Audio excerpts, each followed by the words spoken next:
Coming up on Locked On Dodgers, we'll talk about some people I would put in the Hall of Fame, Dodgers ties, of course, if I was in charge of the world. Obviously, if I was in charge of the world, Hall of Fame wouldn't be my first consideration, but eventually I'd get to it, and I'll tell you guys some of the guys who I would put in the Hall of Fame, and we will talk some Dodger trivia with a loyal listener. So let's get Locked On Dodgers.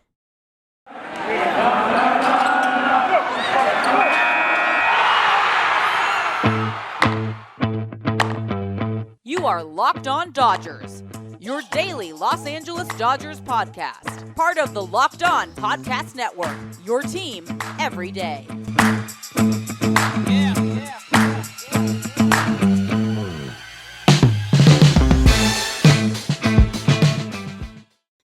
Hello, Dodger fans. Welcome to Locked On Dodgers. I am Jeff Snider of Baseball Essential, and I am flying solo today. Vince will be back with me on Monday. As we mentioned on yesterday's episode, Vince is at the Kanye and Drake concert. I think those are the names. How am I supposed to know these things? But he and I should be back together on Monday, hopefully. Thank you for making Locked On Dodgers your first listen every day. Remember, this show is free and available on all podcast platforms and on YouTube simply by searching for Locked On Dodgers. This is the daily podcast covering the Los Angeles Dodgers, bringing you the smart fans' perspective on our boys in blue. And like I said, the middle segment today will be a conversation I had with a loyal listener named Eusebio. I put out a call, wanted a good baseball trivia question. He came prepared for that, and then we had a nice little talk just about Dodger fandom in general. That'll be our middle segment. First, I'm going to talk, first and last, I'm going to talk about some guys with Dodgers ties who aren't in the Hall of Fame, who I think should be, maybe who I would put in the Hall of Fame, or at least consider putting in the Hall of Fame if I were in charge of the world. I kind of split it up among pitchers and hitters. There's actually a lot more hitters than pitchers, and I don't know if I was surprised, or I don't know if I should have been surprised, but I was a little bit surprised. But ultimately, looking down the list of guys who have played for the Dodgers, and that there's plenty of guys you could make a case for. There's probably 50 former Dodgers you could make a case for who aren't currently in the Hall of Fame, have been snubbed for one reason or another, and you can make a case. And in my old age, I find I'm becoming more of a big Hall guy, even though I don't know if I would have gone so big as to put Harold Baines in, but I'm, when I had my conversation with Adam Dorowski from Baseball Reference a couple weeks ago, talking about the Veterans Committees and everything, and obviously that's why this is on my mind with Gil Hodges recently getting in, Dick Allen not getting in, et cetera, et cetera. But when Adam and I were talking, I was talking about the idea of fame and how it's right there in the name, the Hall of Fame. It's not the Hall of Stats, it's a Hall of Fame. And I wonder if there should be more room for guys who are in, not just because they're famous. There are plenty of famous guys who don't deserve to be in the Hall of Fame, but I feel like that fame ought to count for something. And so some of the guys I'll talk about will be a case like that. Obviously, the number one for me case of that is Fernando Valenzuela. He didn't have a long enough career. His stats, if you compare him to other pitchers, obviously at his peak, he was just as good as a lot of the guys in the Hall of Fame, but he didn't have the long-term stats because of injury and ineffectiveness, blah, blah, blah, blah. But he's Fernando freaking Valenzuela. He is famous. He is obviously, to us Dodger fans, he's almost deity, but to baseball fans in general, he was revolutionary. And, he was the first player ever to win the Cy Young and the MVP, or the Rookie of the Year in the same season. And that's a huge deal, to win the Cy Young Award as a rookie. And he just took the world by storm, obviously coming from Mexico, kind of opened up that pipeline a little bit. And, for what it did for Dodger fans in Los Angeles who are of Mexican descent and maybe still had some lingering hard feelings about the way Dodger Stadium was built, Fernando, built a lot of bridges there. And so for me, fame-wise, Fernando Valenzuela, he wouldn't be the worst pitcher in the Hall of Fame. He definitely wouldn't be close to the best, but he's absolutely deserving of enshrinement in the Hall of Fame in my mind, just because of the word fame. Another guy who is similar to that is Tommy John. Tommy John is probably the retired player whose name is said most often. And of course, unfortunately, it's not talking about him. It's talking about the surgery that he was the first one to have it done. But, Tommy John had a long and excellent career.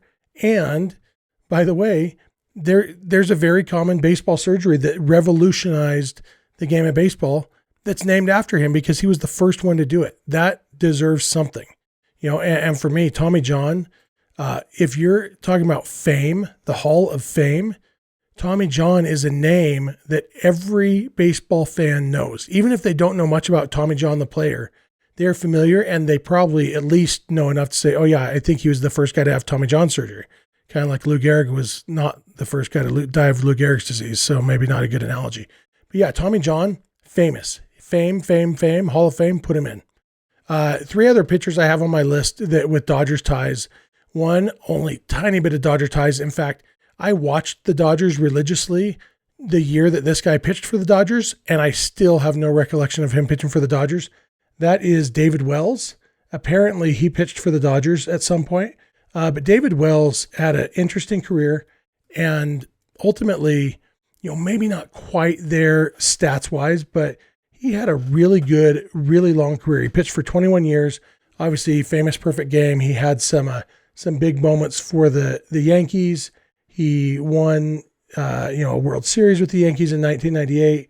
Won a World Series with the Blue Jays in 1992. And he pitched for the Dodgers. Apparently, his last team, he threw 38 innings with the Dodgers in 2007. David Wells, very famous, and like I said, I think he's got enough fame to bump him. His career WAR was a little bit low, 53.6 on Baseball Reference. Low 50s often doesn't get you in, but I feel like David Wells, between his, he was famous kind of for his physique. He was famous for being a Yankee, a lot of those things. He's famous. And obviously the fact that I said the word Yankee there kind of underscores maybe the pitfalls of putting a guy in based too much on fame, because the fact is bigger market players are going to be more famous. And so maybe you don't want to do that. But I'm fine with it as giving it a little bit extra credit.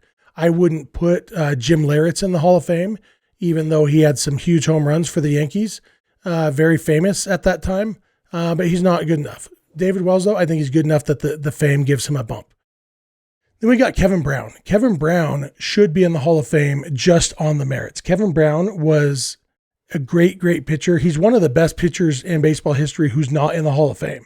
And if you look at, among players who aren't active anymore, the highest WAR among pitchers, among guys who aren't currently in the Hall of Fame, there's only 3 guys ahead of Kevin Brown. That's Roger Clemens, obviously steroid issues that have kept him out. Curt Schilling, a lot of issues that have kept him out. And Jim McCormick, who pitched from 1878 to 1887. And then you've got Kevin Brown. Like, Kevin Brown is a deserving Hall of Famer for his time with the Dodgers, time with the Yankees, time with the Marlins and the Padres. And, he was an outstanding pitcher for a long time. He should be in the Hall of Fame. And then the last pitcher I want to talk about before I take a break is Orel Hershiser. Orel Hershiser has the fame. I just talked about Orel on the episode a couple days ago, comparing him to Don Drysdale. And at his peak, Orel Hershiser, his peak was awesome. And no, it wasn't long enough. He wasn't good for long enough. But again, and I don't know if this is my Dodger blinders on, but for me, Orel Hershiser had so many big moments in 1988, has that huge record. I think records should mean something. And, Orel Hershiser, I think, has the fame to put him over the top, give him that extra credit to put him in the Hall of Fame. So the 5 pitchers with Dodger ties who I would put in the Hall of Fame if I were king of the world, once I got to Hall of Fame matters after I had fixed all the other problems, I would go with Fernando Valenzuela, Tommy John, David Wells, Kevin Brown, and Orel Hershiser. So I'm going to take a break. In a minute, I'm going to talk with loyal listener Eusebio about some Dodger trivia, and then I will come back and tell you position players I would put in the Hall of Fame. So keep it locked on Dodgers. Hey, this holiday season, grab the protein bar that tastes like a candy bar, or even better than a candy bar. Built Bar, filled with so much holiday goodness, rich with decadent flavor, covered in chocolate, but amazingly low in calories, sugar, net carbs, and fat, and high in protein. You get the best of both worlds, delicious and healthy. You want to cozy up with something warm? Here's a holiday secret. Dip your Built Bar into a piping hot cup of cocoa, let it melt a little, and give your beverage a bit of that Built Bar flavor. Plus, you have a nice melty Built Bar to go with it. Be sure to have a couple napkins on hand. If you like some of those marshmallowy treats around the holidays, you need to get your hands on Built Bar Puffs. They're light, fluffy, and marshmallowy through and through. Different flavors, all covered in chocolate. Tastes so good you won't believe they're filled with protein. Go to Built.com and use promo code LOCKED15 and get 15% off your next order. That's promo code LOCKED15 for 15% off at built.com. Hey, have you heard of Stance socks? I had heard of them and I wasn't totally sold on them. I'm like, they're socks. How different can they be? But then I got some and they are really, really comfortable and they're unique. It's awesome. Like you can tell they're very well made when you wear them. And, socks, yeah, they can be boring, but socks are like middle names to me. It's like, nobody thinks about your socks. Nobody thinks about your middle name, but it's a chance to be, a little bit unique in a way that not everybody sees, but it, And so when I go out with my sons and I'm like, yeah, you don't know it, but my son's middle names are Ripken and Koufax. That's cool. And you may not be able to tell, but I'm wearing Dodgers socks. They have the official MLB logo on them and the Dodgers logo on them because they're officially licensed by MLB. So whatever it is that you like baseball, you like the NBA, you can get your Lakers socks. You like Star Wars? Are you one of those guys? Star Wars? Goonies. How about Goonies? All sorts of stuff you can get from Stance. Founded in 2009, Stance Apparel represents a radical reinvention of socks, underwear, and active apparel with a sharp focus on comfort, quality, and creativity. Stance brings an atypical aesthetic alongside some of pop culture's hottest collaborators for the ultimate in style and self-expression, because everything you wear should be a direct extension of who you are and how you feel. Stance believes that the perfect fit matters more than fitting in. Those who feel good do good. Go see for yourself. Register for an account at stance.com and get 15% off your first purchase. Use promo code LOCKEDON at checkout to apply. Enjoy the color and comfort of a life less ordinary with Stance. All right, I'm going to jump in. I pre-recorded this. I'm going to show you my conversation with loyal listener Eusebio. He had a Dodger trivia question for me. I had a good time talking with him. Thank you again for making Locked On Dodgers your first listen every day. And here's my talk with Eusebio. All right, I am here with loyal listener Eusebio. I put out a call for some Dodgers trivia, and Eusebio says he has something good for me. And I told him, don't tell me the question. I want to hear it for the first time when we're talking on the podcast. So first of all, thanks for hopping on with me. Hey, thanks for having me on, Jeff. I'm a loyal listener here, so I'm happy to be here. Well, we appreciate it. We appreciate all our listeners, and especially during a lockout when there's literally nothing happening in Dodgerland. It's fun to talk Dodgers in any way we can. So why don't you hit me with your trivia question and let's see what we could do. All right, Jeff. So we know that the first Dodger World Series in LA was in 1959. And so my question is, who was the 1959 World Series MVP? Oh, relief pitcher, right? Correct. Yeah. His name is just blanking. His brother was a catcher, right? Yeah, there you go. He also went to Fairfax High School in Los Angeles. Interesting. Wow, that's funny that I know all that, and I can't remember. They were Jewish, weren't they? Correct. So I know everything about him except his name. And I'm not sure, but I think his brother that you mentioned also caught one of Nolan Ryan's no-hitters, quite possibly, because he was a catcher, as he said. Yeah, I'm not sure about that part. Wow. Yeah, this is frustrating. You could tell I know the answer. I just can't remember. You do. Do you want tell the me answer? His brother's first name. His brother's first name. All right. His brother's first name was Norm. Larry Sherry. There you go. Good job. Oh, yeah. I just need that little hint. I got there. So you got a go. baseball card of him back there? Yeah, we have the Larry Sherry 1960 Topps card here as well. Nice. Yeah, that's a good one. Yeah, that 59 World Series is interesting. That just, the Dodgers had just come to LA playing in a weird stadium, and they were actually had a pretty down year, I think, if I remember right, their first year in LA. And after all those years of losing the World Series, and they finally won one in Brooklyn and then left town, and then to win one their second year in LA probably maybe added some salt in the wounds of Brooklyn fans who still had their feelings hurt about them leaving. But that's all right. Salt in the wounds is okay once in a while. So yeah, that's true. So are you a lifelong Dodger fan? Yeah, I am a big Dodger fan. Disappointed in that they didn't get to the World Series this year, but looking forward to next year once this lockout ends. And yeah, big Dodger fan. Who are your favorite Dodgers over the years? Well, over the years, Fernando Valenzuela was the guy I grew up loving back in the '80s.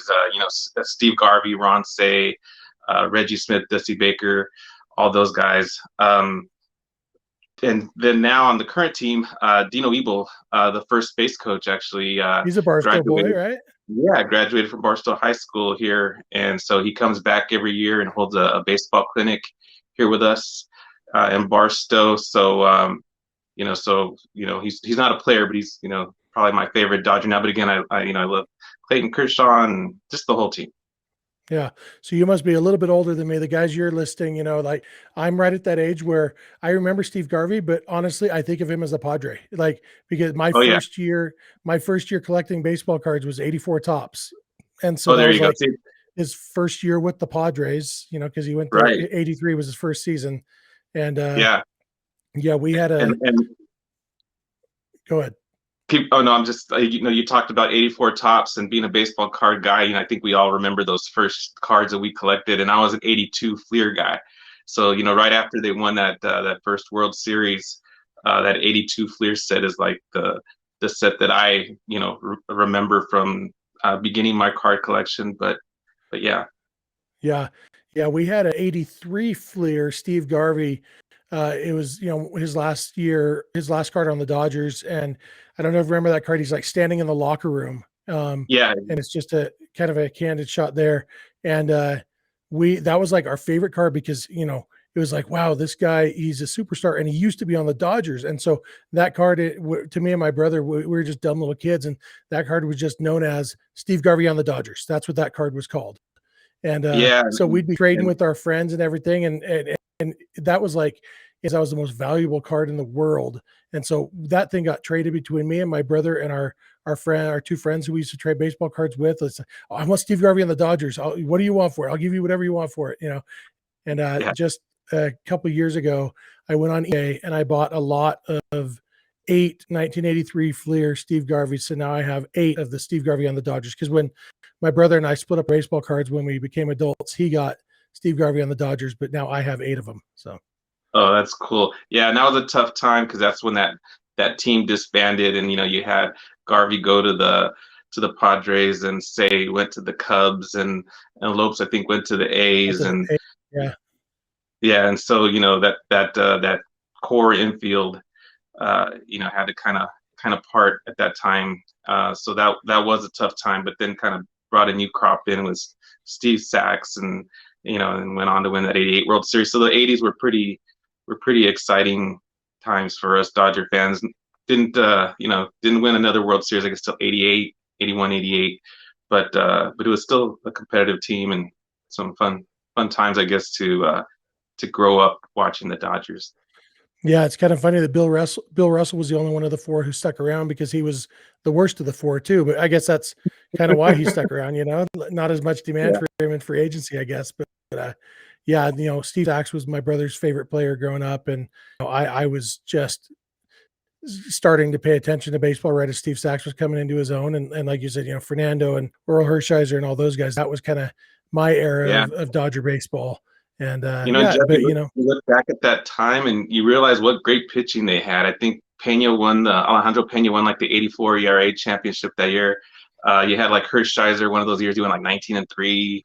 1985, yeah, 85. You still had Welch and Royce pitching, during that early mid 80s time. And, along with Fernando, just had some really good staffs there. I mean, I think we all remember, Needham Fewer, having a hard time at 85. Yeah, that game against Jack Clark. How can we forget that? But and Ozzie Smith. Yeah, and Ozzie Smith. I think Fernando started that Ozzie Smith game. But yeah, those are kind of my earliest baseball memories, like that I still remember. I went to my first Dodger game in 1985, and I have vague recollections of that. Like I know what game it was because my brother remembers more, and so I've found the game and everything, but the first thing I actually remember is Ozzie Smith's home run, really, that I actually remember paying attention to and caring about. So that was a rough way to start. Yeah. Yeah. Yeah. And they put up that graphic right beforehand saying he had never hit a home run left-handed in his career. And it's just like, for 3 years later, the graphic curse went in our favor instead when they showed that Dennis Eckersley hadn't allowed a home run since August or whatever. So, the Right. the the curse of the graphic bit us in '85, but it helped us in '88, I guess. So. Yeah, for sure. Well, Eusebio, this is fun. I really appreciate you hopping in. I love Dodger trivia, and that was a good one. It's funny to me that it took me so long to remember Larry Sherry's name, but I got there eventually. Hey, but So you got there. Yeah, you knew who he was.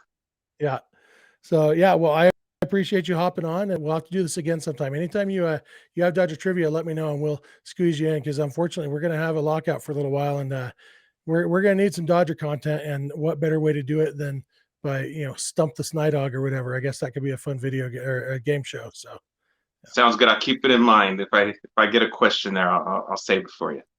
all right, man. We'll talk to you soon. All right. Thank you. That was fun. Thank you. Have a great night. You too. I want to thank Eusebio again for taking the time to talk with me. Really appreciate that. That was a lot of fun.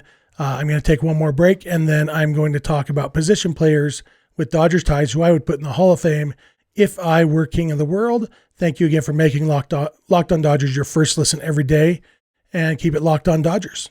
BetOnline has you covered all season with more props, odds, and lines than ever before as football season continues the march to the playoffs. BetOnline remains your number one spot for all the sports action this season. Head to our new updated desktop or mobile website to sign up today and receive a 50% welcome bonus on your first deposit. Just use promo code LOCKEDON to receive your bonus. From basketball, football, NHL, boxing, and UFC, right to your favorite Vegas casino games, don't wait to take advantage of all the amazing offers available for the 2021 season. BetOnline is the fastest and easiest way to bet all your favorite sports. BetOnline, where the game starts. All right, I'm back to talk a little bit more Dodgers with you. I told you my 5 Dodgers pitchers with Dodgers ties.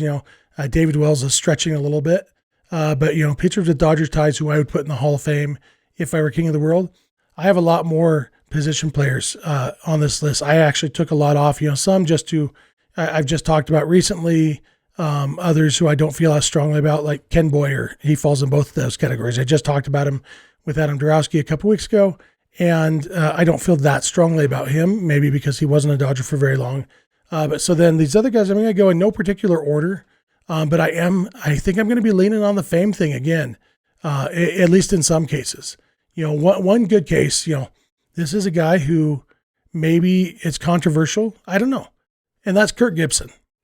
Kirk Gibson did not have the career numbers that you would associate with a Hall of Famer, but he had 2 different World Series, huge home runs that really, for the 84 World Champion Tigers and the 88 World Champion Dodgers, he had 2 very famous World Series home runs. That's a big deal. And for me, that counts for something. And, again, it wouldn't be enough to get him all the way in, but Kirk Gibson had decent numbers overall. And I'm looking to see, I'm trying to, I can't remember where he falls on the WAR list, 38.4 WAR. Wouldn't be the worst player in the Hall of Fame, would definitely be closer to the worst than to the best. But some of those guys who are worse than him don't have the defining moments that he did. And so I don't think one moment is enough to get you in the Hall of Fame necessarily, but the fact that Kirk Gibson did it in 2 different World Series for 2 different teams, that means a little bit to me. So he's a guy I would definitely give a lot of consideration to. Fred McGriff, 493 career homers, so close to the 500 mark. Didn't play a long time with the Dodgers, but just a great hitter, great player.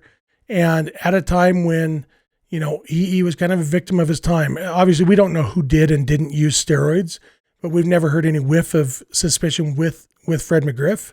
And he was playing at a time when a lot of the steroid users were starting to use. And so his numbers looked more impressive at the time than they do in hindsight. And even his WAR numbers and whatnot, they pale because WAR is compared to the other players of your time. And so if you were a guy who, for example, didn't use steroids when a lot of people were, then your numbers compared to the other people in baseball at that time are going to look worse. And so you've got a guy like Fred McGriff who had 52.6 WAR.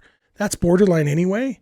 You're getting there. And when you also factor in, he played till 2004. And so his last several years were during the time that people were taking steroids. So his WAR numbers pale in comparison because of that. So Fred McGriff, he's a guy, when I talk about being a big haul guy, I'm talking about Fred McGriff. Even if you don't get into the fame thing, Fred McGriff belongs in my version of the Hall of Fame, what I think the good version of the Hall of Fame looks like. Another guy, Andrew Jones. We'll see if he gets in this year. It's interesting to me that he's not in yet. Obviously, it wouldn't be based on his time with the Dodgers because he super sucked as a Dodger. And I feel weird saying it because Andrew Jones was actually already my least favorite player in baseball before he came to the Dodgers and sucked. And so I don't have a lot of love for Andrew Jones, but the dude was a great ball player.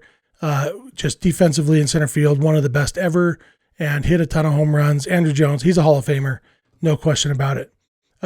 Another no question Hall of Famer in my mind is Kenny Lofton. Kenny Lofton has 68.4 career WAR.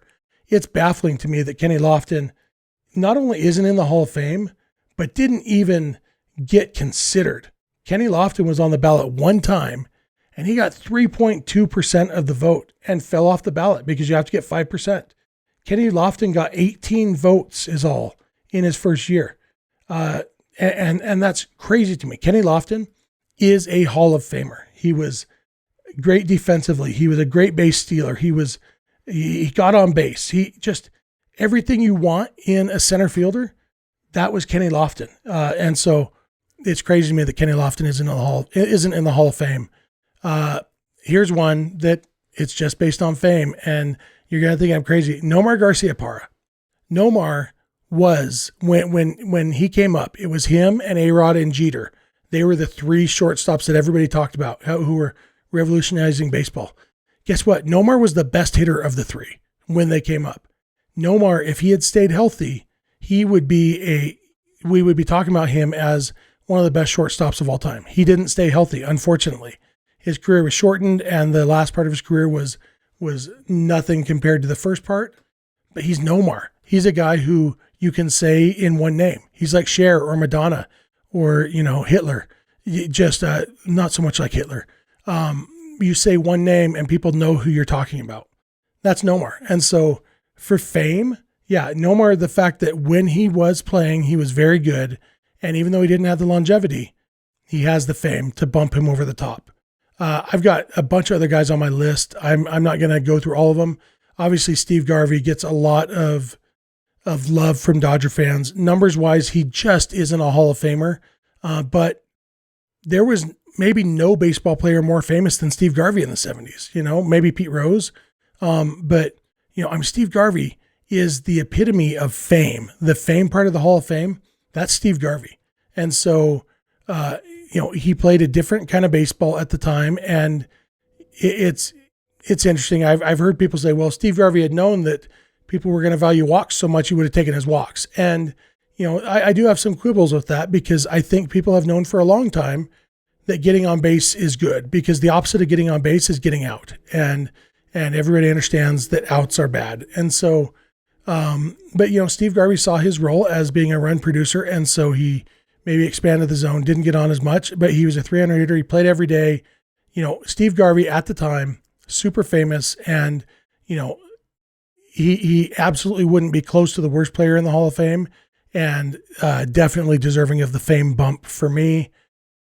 Other guys I have on my list that I won't go into too much. Willie Randolph didn't play a long time with the Dodgers, but absolutely deserving of the Hall of Fame. It's kind of crazy. He played for a long time and was a really good second baseman.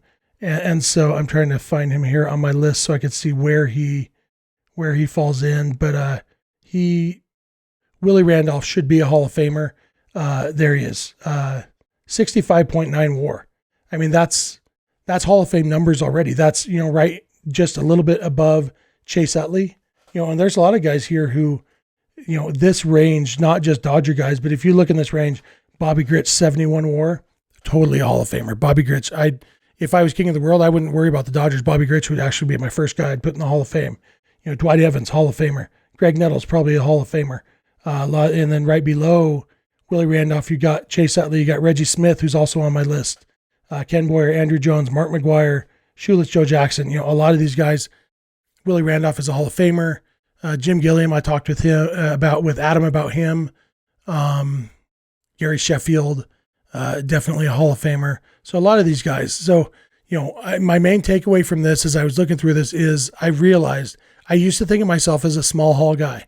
I was like, no, you don't want to water down the Hall of Fame. And now I'm like, there's so many guys who are part of the fabric of baseball, guys who I grew up hearing about, and they're not in the Hall of Fame, or I grew up watching. And I'm like, I know for a fact that guy was great because I watched him play. And I know that's why we have stats. I know there's value in that. And I still consider myself a stat nerd, but I definitely in my old age, am softening up and becoming a big Hall guy. And I think there's a lot of guys who deserve to be in the Hall of Fame who aren't. And so when I am king of the world, once I've fixed all the other problems, I'm putting a bunch of people in the Baseball Hall of Fame, and there's nothing you could do to stop me because I am king of the world. And with that, that's going to wrap it up for me today and for this week. Thank you again for listening. Thank you for making Locked On Dodgers your first listen every day. For your second listen today, go check out Locked On Bets, your daily one-stop shop for all your gambling needs. Locked On Bets, hosted by your boy Q with expert analysis and insight from Lee Sterling. It's free and available on all platforms. If you're not listening to us every day, we would love if you would add 1 or 2 days a month to your rotation. We're here 5 days a week. We love talking with you. If you have friends or family who love the Dodgers as much as you do, please tell them about the show. Maybe they'll check it out. Maybe during this lockout, they want their Dodgers content. And we're going to keep coming to you 5 days a week with Dodgers content. Some of it will be like today, where we're not talking anything at all about current events, because guess what? There's no current events, but there's so much Dodger history to talk about, and we're going to keep on doing it. You can follow us on Instagram and Twitter at Locked On Dodgers. Vince is on Twitter at Vince Samperio. I'm on Twitter at Snidog, and the DMs are open in all of those places. Our email address is lockedondodgers@gmail.com, and our phone number for voicemails or texts is 323-863-LOCK, 5625. We are here every weekday morning, and we hope you'll be here with us. When you get in your car or sit on your couch, tell your smart device to play podcast Locked On Dodgers. And remember, you don't have to agree, you just have to listen. We'll talk to you on Monday.